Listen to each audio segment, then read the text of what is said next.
Hébreu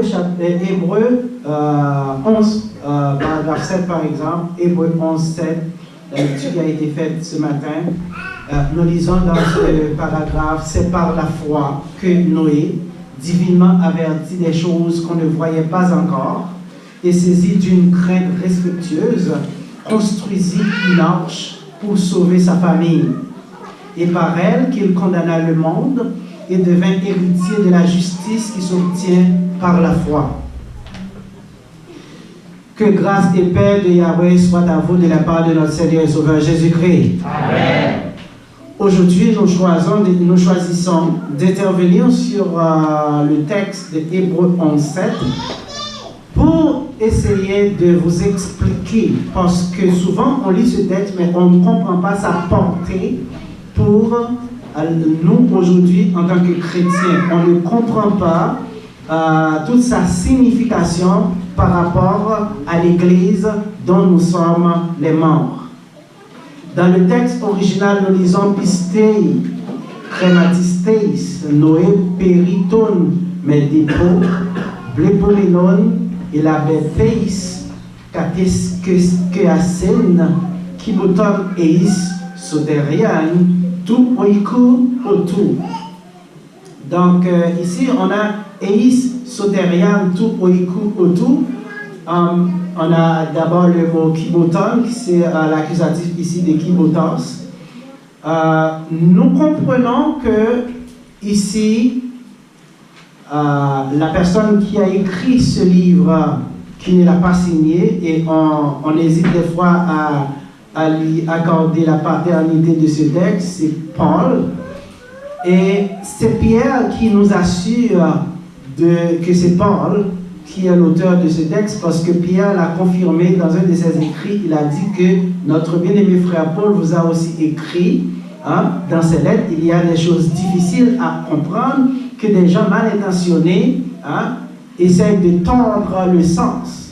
Donc cette affirmation nous fait comprendre que c'est Paul qui est l'auteur, parce que toutes les lettres de Paul généralement ont été adressées aux païens, et c'est la seule lettre qui a été adressée aux Hébreux, aux gens qui étaient dispersés, aux Juifs qui faisaient partie, si vous voulez, de la diaspora.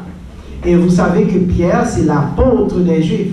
C'est lui qui avait écrit aux Juifs, mais il a mentionné que Paul aussi l'a fait. Donc c'est cette lettre, c'est de cette lettre précisément à cette lettre que Pierre faisait allusion. Donc la Bible nous dit, chers amis, que Noé, de son nom hébreu Noah, donc le nom signifie consolation, repos. Si vous lisez Genèse 5, 29, donc Noé, en quelque sorte, est la 10e génération d'Adam par l'intermédiaire de Seth. Si vous savez, Adam avait un fils qui s'appelait Seth. Donc Noé est né environ 1056 ans après la création. Donc si on calcule, par exemple, on parle de l'idée que Adam a vécu 930 ans, c'est la deuxième personne en termes de nombre d'années qui a vécu plus longtemps sur la terre, après Mathusalem ou Methuselah qui a vécu 969 ans, mais Adam a vécu 930 ans.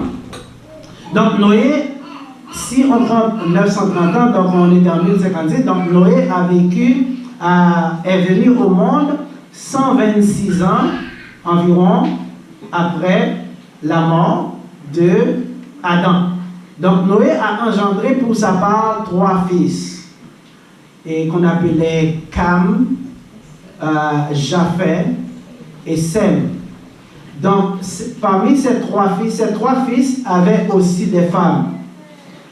Et Noé et ses 3 fils et leurs femmes et la femme de Noé étaient les personnes qui allaient constituer le contenu humain de l'arche dont nous parlons aujourd'hui. Parce qu'il y avait environ 8 personnes dans l'arche.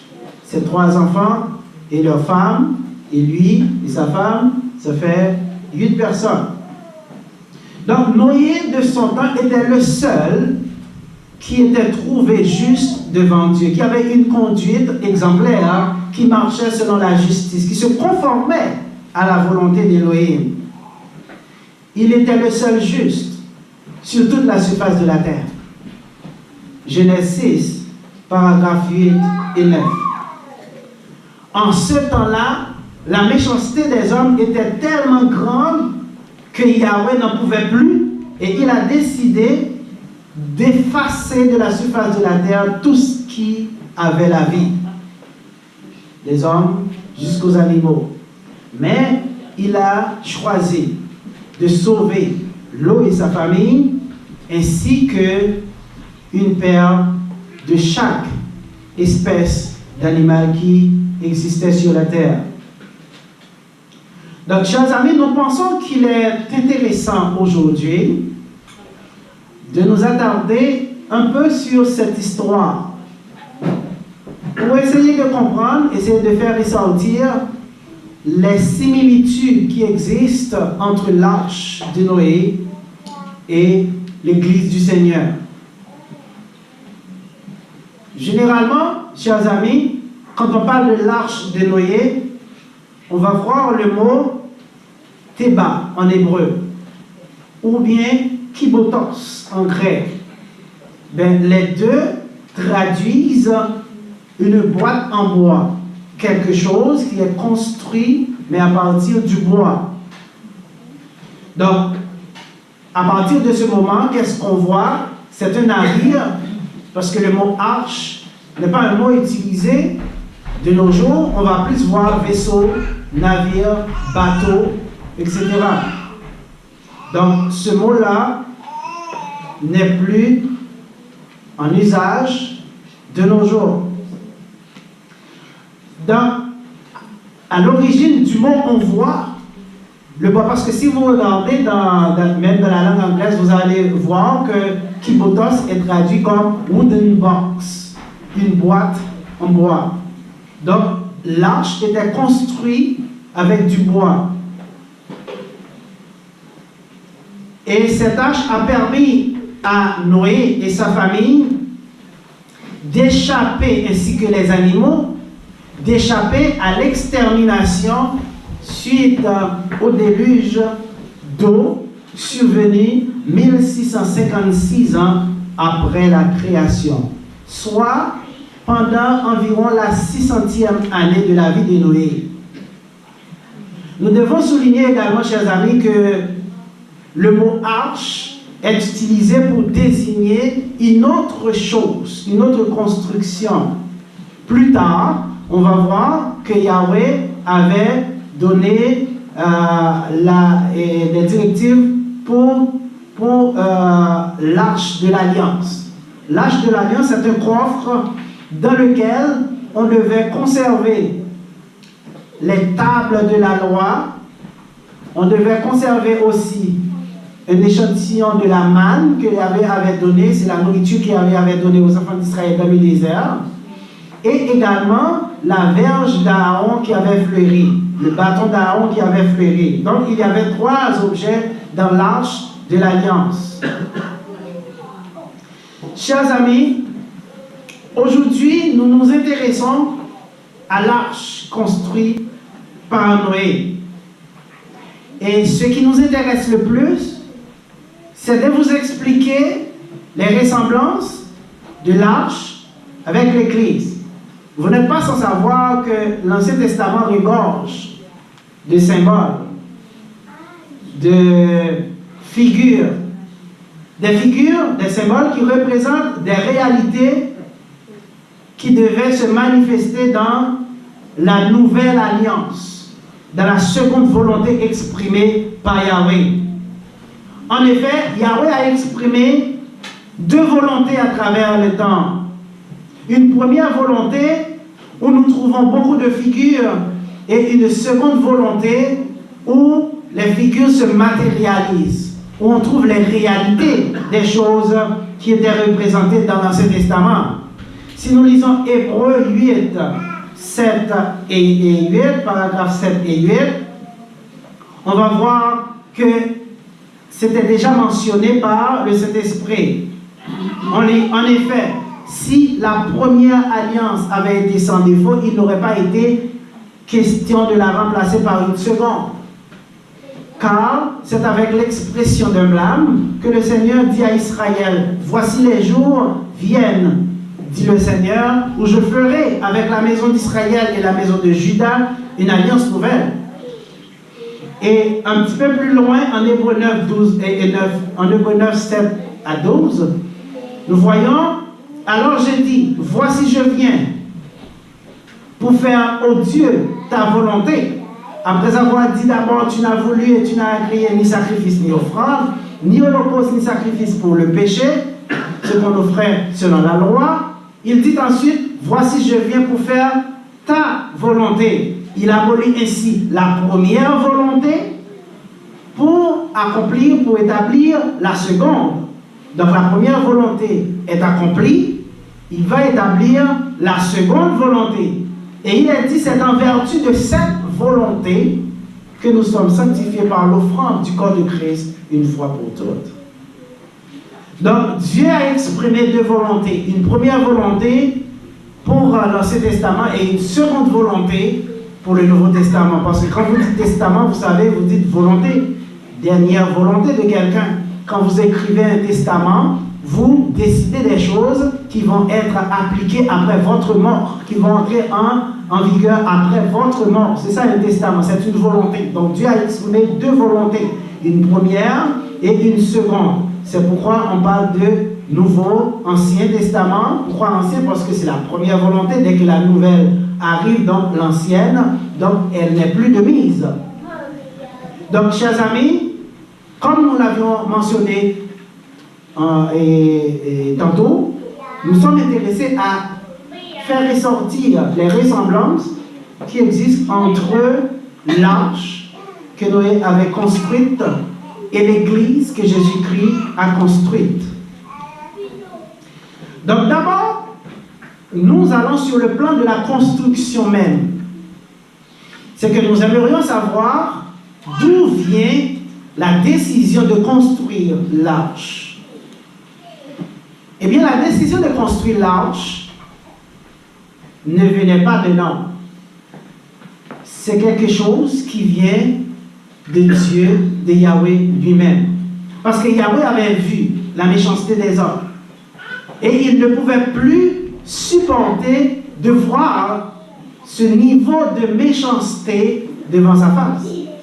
Il a dit, il faut que j'efface l'homme que j'ai créé. Dieu a eu pitié. Il a essayé de les aider. Il a essayé de les amener, de les ramener à lui. Mais il ne voulait pas. Noé a prêché pendant des années. Personne ne voulait l'écouter. Il considérait qu'il était fou. Et finalement, Yahweh a dit, il n'y a rien qu'on puisse faire avec cette génération d'hommes. Je vais décider de les effacer. Mais il a dit à Noé le juste, construis-toi une arche dans laquelle tu vas entrer avec ta famille et une paire de chaque animal qui existe, de chaque espèce d'animal qui existe sur terre, afin de préserver chaque espèce. Chers amis, si vous lisez Genèse 6, paragraphe 14 à 16, vous allez voir que Yahweh avait donné à Noé l'ordre de construire l'arche et lui avait indiqué quel matériau il devait utiliser, le bois de gopher, et il devait aussi suivre à la lettre les dimensions que Yahweh avait indiquées. Il a dit, tu feras l'arche avec des loges. Fais-toi une arche de bois de gopher. Tu feras l'arche avec des loges. Et tu l'enduiras de poids en dedans et en dehors. Et c'est ainsi que tu la feras. La longueur de l'arche sera de 300 coudées. Sa largeur de 50 coudées. Sa hauteur de 30 coudées. Tu feras un jour à l'arche. Et tu l'achèveras en lui donnant une coudée d'en haut. et tu placeras la pente de l'arche sur son côté.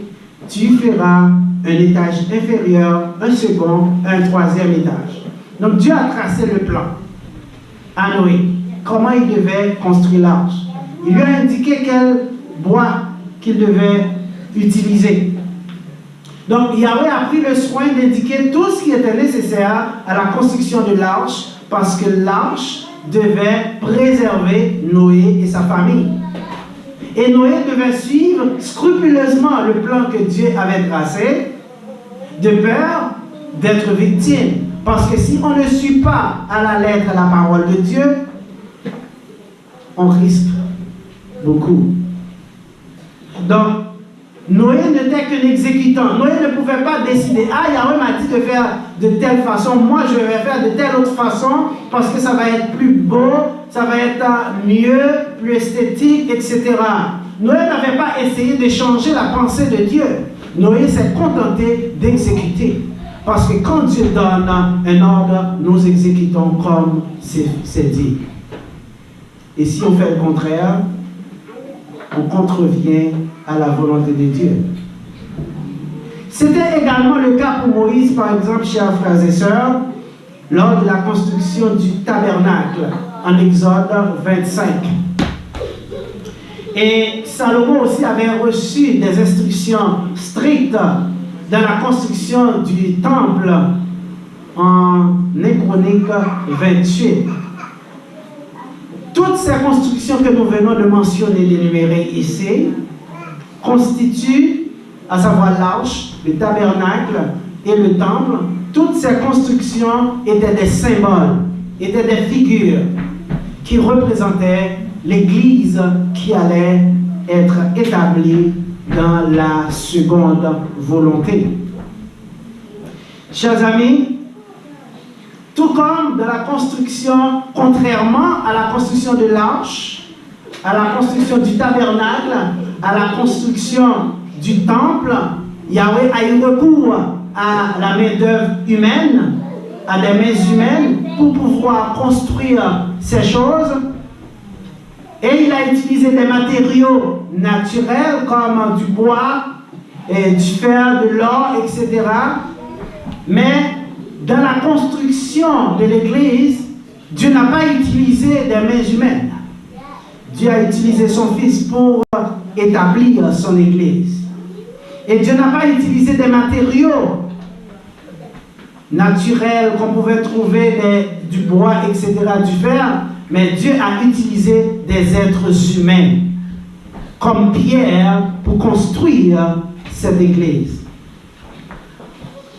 Matthieu 16, 18, Jésus-Christ avait dit, moi aussi je te dis que tu es Pétros, et sur Pétra, sur ce rocher, je bâtirai mon Église. Les portes du séjour des morts ne pourront rien contre elle. C'est Pierre, chers amis, qui avait reçu la tâche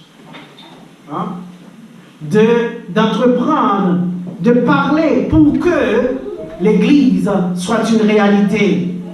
Parce que n'oubliez pas, les apôtres, Jésus-Christ avait déjà décidé qu'ils allaient être la lumière du monde. Nous l'avions étudié récemment. Donc, c'était par les apôtres que la parole devait être prêchée pour que l'Église puisse venir en existence. Ainsi, le jour de la Pentecôte, en acte 2, Pierre a pris la parole, a livré les 4 éléments de l'Évangile, les clés du royaume. Christ est mort, il est enseveli, il est ressuscité, il est apparu. Et ces 4 éléments ont persuadé les auditeurs que Jésus-Christ était le Fils de Dieu. Et ce jour-là, 3000 personnes ont accepté l'Évangile, se sont fait baptiser dans l'eau pour pardon de leurs péchés, et l'Église a pris naissance. Chers amis, la première similitude nous permet de comprendre que Yahvé est souverain et en tant que tel, il ne laisse pas le choix aux hommes de décider à sa place. Tout ce qui concerne ces constructions, Yahvé s'en charge personnellement. Personne ne peut construire une maison pour Dieu. L'homme peut construire une maison, l'homme peut bâtir un édifice, construire une bâtisse, mais l'homme ne peut pas construire une église pour Dieu. Parce que l'église, c'est Dieu qui s'en charge. L'église, ce n'est pas la construction physique que vous voyez. L'église, c'est la réunion de tous les croyants. Parce que c'est Dieu qui touche le cœur du croyant par le biais de l'évangile, afin qu'il accepte l'évangile, se fasse baptiser dans l'eau et être ajouté dans l'ensemble dans un seul lieu. En psaume 127, paragraphe 1er, le psalmiste a dit: si Yahweh ne bâtit pas la maison, ceux qui travaillent le font en vain. Ceux qui travaillent en vain. Si Yahweh ne construit pas la maison, ceux qui bâtissent la maison, eh bien, ils travaillent en vain, parce qu'il n'y aura pas de récompense pour l'œuvre de leurs mains. Donc, souvent, on voit des gens qui disent: moi, j'ai construit une église, j'ai construit des églises. Non, vous avez construit une maison, plusieurs maisons. Vous n'avez pas construit de l'église, parce que l'église, c'est une construction spirituelle dont la paternité est attribuée uniquement à Dieu. Parce que si Dieu ne bâtit pas la maison, vous qui travaillez, vous le faites en vain. Amen. Il n'y aura aucune récompense pour vous. Cela ne donne rien de construire une maison, d'inviter des gens à y entrer. Ce n'est pas l'église. L'église, c'est quelque chose qui se fait suivant les principes. C'est la parole de Dieu qui doit être prêchée. L'évangile, que Christ est mort, il est enseveli, il est ressuscité, il est apparu à ses phases. Et lorsque ce message atteint le cœur de l'auditeur, ben, ça fait effet, puis sa conscience devient en éveil, et bien la personne choisit de suivre le chemin de la vie par le baptême. Donc, chers amis, nous voyons la première similitude entre l'arche et l'Église. Dans sa construction, c'est Dieu qui a décidé. Ce n'est pas l'homme qui doit décider. Mais la deuxième chose, c'est l'admissibilité. Les gens qui doivent pénétrer dans l'arche, qui doivent se trouver dans l'arche. Yahweh a décidé qui devait entrer dans l'arche. Noé avait reçu l'ordre de construire l'arche, mais Noé n'avait pas reçu d'autorité d'introduire, de mettre dans l'arche, de permettre à des gens d'entrer dans l'arche, autre que ce que Yahweh lui-même avait décidé. Nous sommes des humains, nous avons des sentiments humains. Nous pouvons toujours faire des choses selon nos sentiments et non selon la réalité, selon la loi, selon les principes, parce qu'on est émotionnel. Mais Dieu est rigide. Il est lent dans la colère, riche en bonté et en fidélité, mais lorsque sa patience arrive à terme, ben, il ne fait pas de cadeaux. Dieu ne fait pas de cadeaux. Il faut mériter tout ce qu'il vous donne. Spirituellement parlant, ici, on ne parle pas de sa providence. Mais sur le plan spirituel, pour avoir la vie, il faut mériter la vie. Comment? Il faut faire des actions, il faut choisir d'obéir pour pouvoir recevoir la vie en retour. Eh bien, chers amis, dans sa prédication relatée en 2 Pierre 2,5, Pierre, nous allons voir que Noé n'invitait pas les gens à entrer dans l'arche. Noé ne disait pas aux gens, écoutez, venez dans l'arche parce qu'il va y avoir un déluge, vous allez mourir, etc. Noé prêchait la justice. Il prêchait ce que Yahweh lui avait donné, c'était un prédicateur de la justice. Il ne prêchait pas l'évangile, mais il prêchait la justice, c'est-à-dire comment les gens devaient vivre. Et il refusait. Les gens se livraient à toutes les mauvaises choses. Et il ne faisait pas cas de la prédication de Noé. Eh bien, la patience de Dieu s'est prolongée. Et tout le monde faisait leur affaire. Personne ne s'inquiétait de rien. Jusqu'au jour où Yahweh a décidé de mettre en exécution sa parole. Chers amis, tout le monde prenait Noé pour un fou, un illuminé, un lunatique, quelqu'un qui flotte, qui n'est pas sur terre. Parce qu'il disait des choses qui n'avaient pas de sens pour ces gens-là. Il disait qu'il va y avoir un déluge, alors que les gens n'ont jamais vu de pluie. Il n'avait jamais eu de pluie sur la terre. Il n'a jamais plu. Hein? On va y revenir.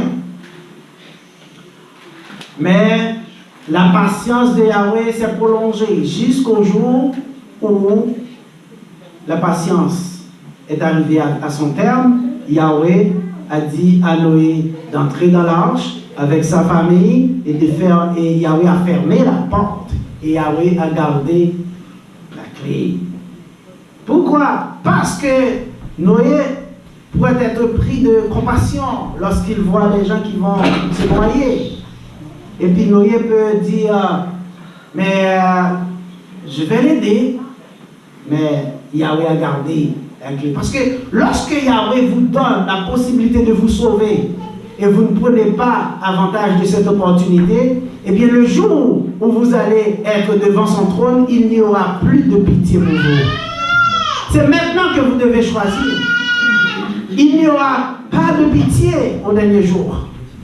La pitié se manifeste maintenant. Pendant que vous entendez sa voix, vous entendez l'évangile, vous devez l'accepter. Chers amis, personne n'écoutait la parole de Noé.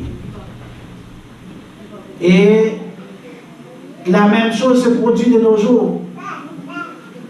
On partage l'évangile, mais le monde se moque de l'évangile. Le monde se moque de Dieu. Ils disent que Dieu n'existe pas.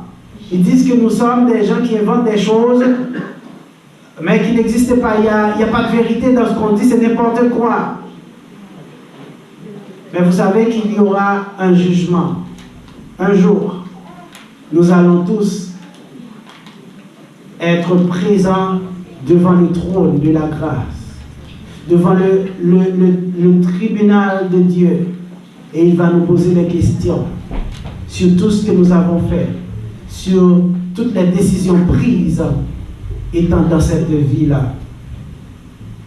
Chers amis, de la même manière que les gens ignoraient le message de Noé, le monde aujourd'hui ignore l'évangile, le message de l'évangile. Mais un jour arrivera où ce sera la fin. Cela arrivera. Même si vous mourrez avant, ne vous inquiétez pas.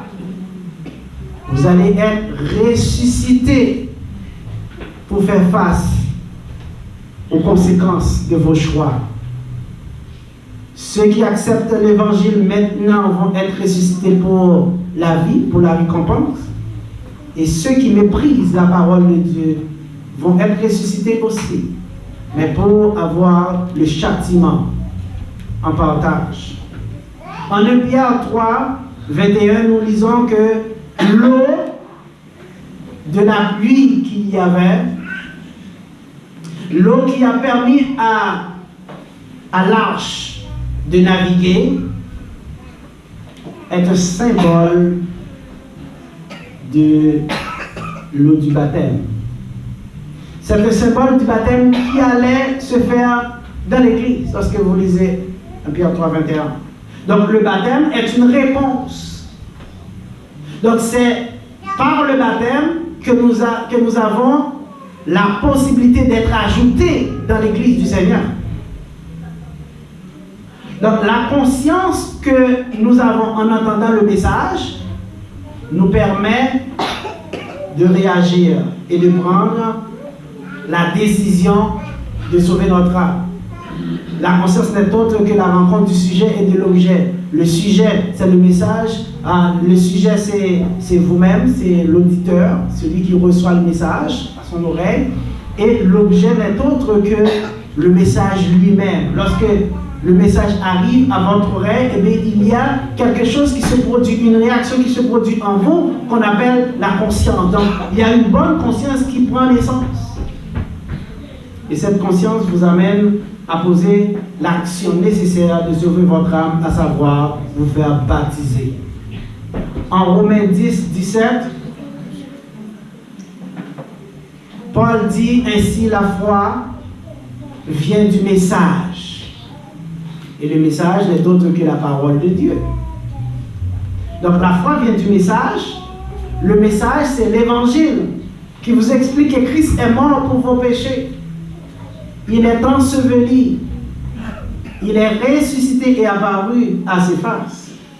Donc ces 4 éléments constituent l'objet de la persuasion qui amène à la vie. 1 Corinthiens 15, 1 à 8, Paul a fait dans ce passage ce qu'on appelle la cristallisation de l'évangile. La conscience, chers amis, est bonne si le message reçu vient de la vérité, si le message reçu vient de la doctrine du Christ. Mais la conscience peut être aussi mauvaise si c'est par le mensonge que vous avez, si c'est un mensonge que vous avez entendu, que vous avez reçu. La bonne conscience produite au baptême, c'est une réponse à l'appel de l'évangile. Et lorsque vous l'acceptez, eh bien, vous embrassez une nouvelle naissance. Parce que le baptême a la possibilité de vous changer en une nouvelle personne, en un être spirituel. Donc, le baptême a 2 conséquences. Premièrement, vous êtes lavé de tous les péchés que vous avez accumulés jusqu'au moment du baptême.